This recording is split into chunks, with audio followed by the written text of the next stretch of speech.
చేయకపోతే అప్ప రావప్ప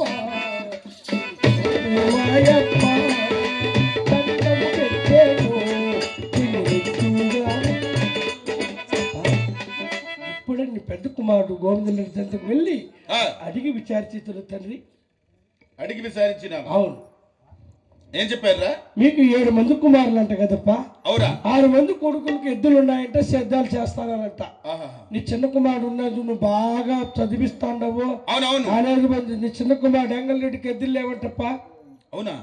ఎప్పుడు ఎక్కేది బస్సు, దిగేది బస్సు, చింతామణి పోతాడంట, సిగరెట్ తాగుతాడంట. మదనపల్లికి మెట్టెట్లు మెట్లు కొనుక్కుంటాడంట. మెట్టెట్లు కొనుక్కుంటే దానికి అదే పొరపాటు, నాది పొరపాటులే. బెంగళూరుకి పోతాడంట అమ్మాయిల కోసమా. ఏమరా ఇక్కడ ఎవరు లేరా? ఏమో నాకు తెలిసింది. అందుకే ఇట్లా చెడిపోతాడు. ఆయనకి ఎద్దులు చేస్తే శ్రద్ధలు చేస్తాం, లేకపోతే వారికి వెళ్ళిపోతామని చెప్పినాడు పా. తలారి నా చిన్న కుమారి కుక్కనికి ఎద్దులు లేని కారణమున 100 ఎకరాల సేద్యం అంతా కూడా బందిరి పెట్టారు కదరా. నువ్వు పంటే రాయ్, నా కుమారులు ఇలా చెడిపోకూడదు, నా సేద్యం లాగిపోకూడదురా. ఇప్పుడే అపరమణ దేశం పాల్గొండ పెట్టినలో పట్లకి నేను బత్తాయి పిల్లల్లో ఉంటాయేమనుకోండి కదా. ఆగలి తండ్రి, ఇప్పుడు తిండి గురించి ఎవరు జాత నీకు? నీకు తెచ్చిన తిని చస్తావులే. మేము ఆడ బజార్లో దొరికాడు తింటామా?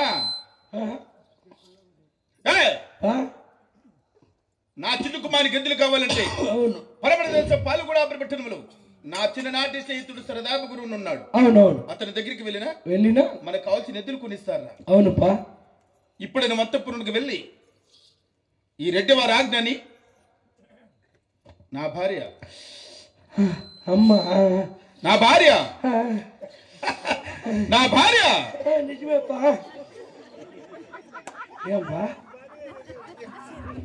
ఏద్ర బట్టలు ఉండే హుషారు బాగా వస్తుంది నీకు. ఎందుకు అమ్మ పేరు చెప్తే ఎక్కలేను సార్ వస్తుంది సమయం. అంటే ఈ బిడ్డ అన్నం తిన్నాడో లేదో అన్నం పెట్టి నీళ్లు పోసే మహాతల్లి ఆయమే నాకు. ఓహో అవునా? అట్లా భ్రమపడుతున్నావు.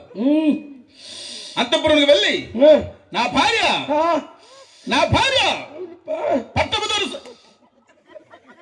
ఏపా ఇంకా అన్నం తింటా ఆమె పెడితే నేను బాగా బలం వస్తుందని నాకు. నువ్వు అట్లా ప్రయత్నం చేసేట్లేదు.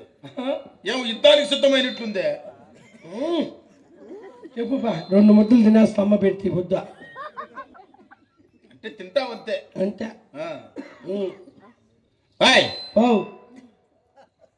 నా భార్య పట్టపు దొరసాని ఈ రెడ్డి వారి ఆజ్ఞని చెప్పి పిలుచుకునిరా. సరేపా పోరా, పిలుచుకొస్తాపా. తొందరగా రా. అవునరా, కొత్తగా పనిలో చేరినావు కదా, పెళ్లి కింద అయిందా లేదా నీకు? లేదు పో, నా కొడుకు పని మాత్రం ఉన్నాడు. నేను ఊరు వెళ్ళపా. 8 సంబంధాలు చూసి లాస్ట్కి మా ఎవరినే కట్టుకునేస్తా. ఇంకేం చేస్తే ఊరు ఎలా ముసలిదాన్ని కట్టుకుని ఏడ్డా కొడుకు నువ్వు? ఒకవేళ పంది మాత్రం ఉంటామని చెప్పి నీకు ఎవరు లేకపోతే నువ్వే ఒక పందిని చూసుకోరదా? ఆ పంది దొరికి వస్తా అంటే కదా కొర్ర కొర్ర కొర్ర అనుకుంటే వెళ్ళిపోతాంది. రై, రెడ్డి వారి దగ్గర మంచి పేరు తెచ్చుకో, బాగా పనిచేసి మంచి బిడ్డ అనిపించుకుంటే నీకు పెళ్లి చేస్తాను రా. అబ్బా సరేలేపా, నాకేళ్ళ పిండిలు అమ్ములేదేమే. అమ్మే అన్ని కాసింత అన్నం పెడతాను, నీళ్లు పోస్తాను, వల్ల నాకేల్సాం పిండిలే కాదురా. నీళ్లు పోసేది అన్నం పెట్టేది ఈదులో కుక్కకు కూడా పెడతాం. అప్పుడు నేను కుక్కతో సమానవా? అట్లా కాదురా, భార్య భార్యే, బయట వాళ్ళు బయట వాళ్ళే. ఎంతమంది అయినా కానీ ఎంతమంది ఉన్నా నిజమేలే సమయ భార్య చేసే పనులు వేరెవరూ చేయలేరు. అమ్మ చేస్తాను. ప్రేమతో పలకరించేది. నీకేదైనా రోగం వచ్చినా జబ్బు వచ్చినా నీకేమన్నా రోగం అదేందో మొన్న వచ్చింది చూడు, కరోనా వచ్చింది చూడు, అప్పుడు చూడు, అప్పుడు చచ్చిపోవాల్సిన నువ్వు. నిజమే సమయ, నేను వచ్చిందే కదా నాకు. నా నుంచి వచ్చింది నీకు. నిన్ను ఒక రూమ్లో వేసేసిండ్రు, నేను ఆటకు వచ్చి నాకు వచ్చేసా. అంటే నాకు కరోనా వచ్చిందని కాదురా, నీ దగ్గరికి వస్తా ఉంటానని. నువ్వంటే నాకు చాలా ప్రేమ కదరా. ప్రేమ నా పీ కూడా తింటా.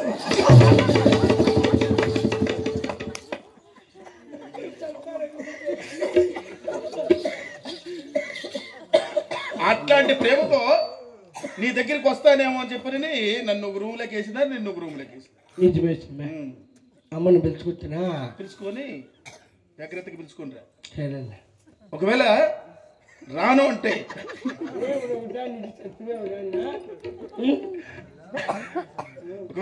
అంటే రాఘవరెడ్డి పిలిపించాడమ్మని చెప్పు. సరేలే. పరుగు పరుగుని వస్తుంది. అయ్యా అంత ప్రేమ? అవునరా. సరేలే. అంటే మీ ఎట్లా అంటే అడగతిన నా కొడుకులకి ఏం తెలుస్తుందిరా ప్రేమ అనురాగాల గురించి. ఒంటరిగా పుట్టినావు, దిక్కు లేదు, దిక్కాన లేదు, సచ్చినా కానీ ఏడిసే దిక్కు లేదు నా కొడుకని. నువ్వు పుట్టినావు, ఊర్లో పంది పుట్టింది. ఎంత మాట్లాడతా. అందుకే నేను మా ఎవరినే కట్టుకోండి, బిడ్డని చచ్చిపోతుంది, ఆయన కోసం నేనన్నీ ఏడుద్దామని. మళ్ళీ నువ్వు చచ్చిపోతే నువ్వు లేవో నేనేంటికి ఎడుతారా? ఇట్లా నా కొడుకు కూలి నా కొడుకు ఎంతో మంది కూలి నా కొడుకుల కోసం అంతా మేము ఏడుస్తామా? సరేలే. పోరా ఈయనకే దిక్కులే. సరేలే పా, అమ్మని పిలుచుకొస్తా పో. ఈయనకి ఆడవాళ్ళు ఎవరు ఆడతారు ఇన్ని? తెలిసి నాకు కూడా. వాడు చచ్చిపోతే ఆడవాళ్ళు ఎవరు ఆడతారు? అందరూ మగవాళ్ళు ఏడుస్తారు. నాకు తెలిసిందే. ఆ మగవాళ్ళు కూడా ఆడతారా?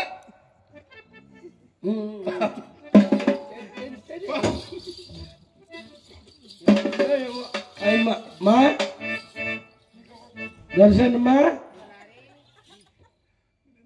యాదిమైన పాపమ్మ నిన్నంటే బలి బ్రహ్మన్న అమ్మకు పాపమ్మ పాపమ్మ నేను అట్లలే పాపం పెట్టి నీళ్ళు పోసుకుంటానని చెప్పేసి ఈ బుద్ధుని వచ్చిందా ఎల్లెలకలు దబ్బేసినా.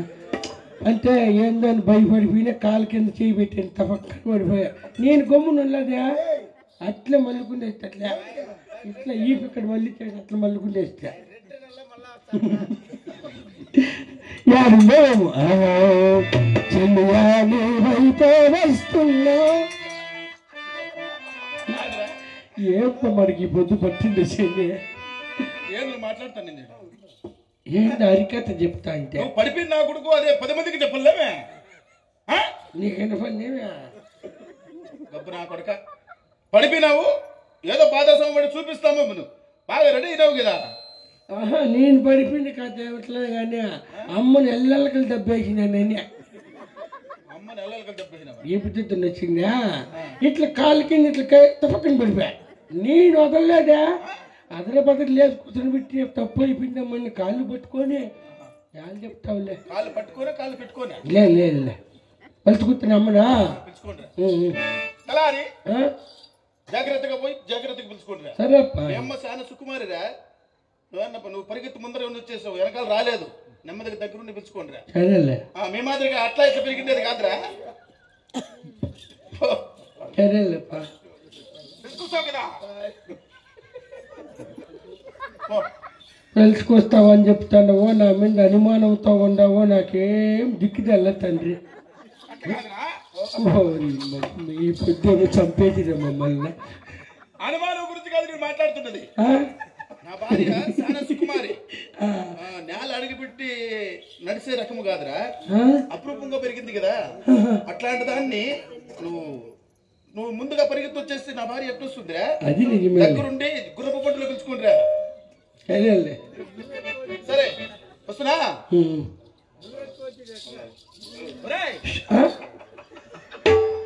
చెప్పిన మర్చిపోయావు? లేదు మర్చిపోలేదులే.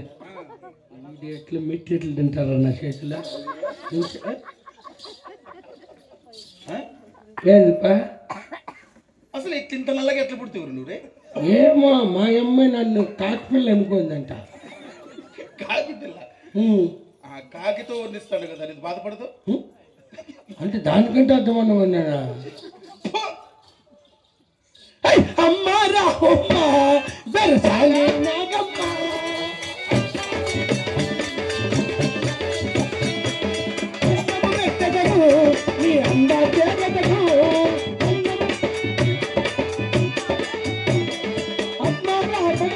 మా